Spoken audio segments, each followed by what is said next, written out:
Welcome CNG 132 to week 4, where we dive into the second part of cryptography.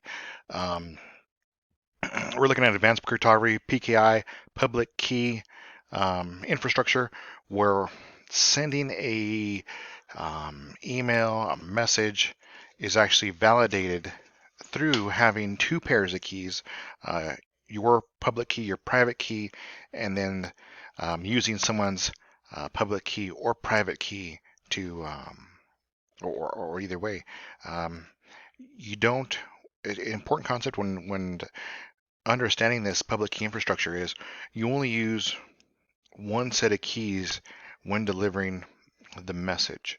It's not something that users are aware of what's going on, but it's more on the back end that the administrator picks. Okay, um, if they send an email, they're going to use their private key to encrypt it, and then once Susan gets the email, she's going to use my public key to decrypt that email message with that.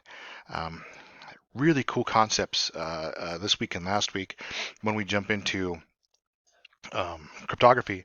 And here's another one that they don't really expand upon a whole lot in the reading. It's in another Cengage book, um, Ethical Hacking.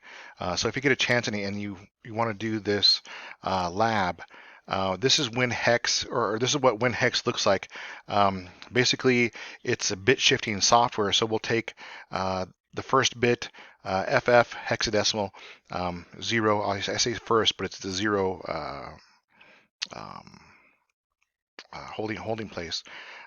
So we're going to take this FF, and then we're going to shift either left or right. So FF is going to go either to 1 or wrap around over to 7. So on all this data, it's going to take all that data and basically, I'm not going to say jumble it up, but it shifts all the bits one direction, and then the um, the JPEG, the data file, the message, it doesn't mean anything when somebody gets it because the bits are all shifted to the left or right. WinHex is the free software used for this, and it says hands-on project 9, chapter 8, project 9.1. It should be chapter 8, project 8.1, I think.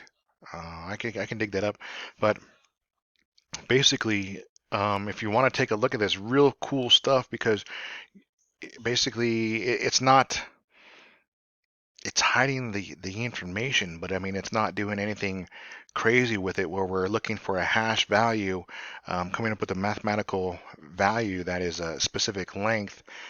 With this, we're just saying, okay, take all the bits and we're going to move everything 1 bit to the left or 3 bits to the left. So when the bad guy gets the data, they have no idea what they have because everything is shifted left. How hard is it for them to figure that out? They can just sit there and once you open up WinHex, you just click that little button left or right until it makes sense again, and then you're like, oh, okay, there it is. I see what they hid. But anyway, cool thing that they didn't mention on. Easy step to hiding information. Even if you shifted the bits and then did a hash algorithm, chances are they would never be able to get your information just because of that. And what do we have for project 4? I'll give you feedback on the essays. Didn't get a chance to get to those last week, so make sure you are getting your essays in. Just a couple of projects this week. Make sure you do those. If once again, if the software is not available, make sure to do that Google search and find a supplemental piece of software. If you're having a hard time, reach out in that Google's Hangouts and say, hey, look, did anybody find an alternative to this? And post it in there. Get started early. Definitely don't wait till the weekend.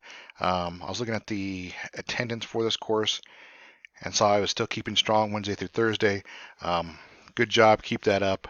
It's always good to see that dispersed almost evenly instead of all of it on 2 days. And I'll cut you guys off at that.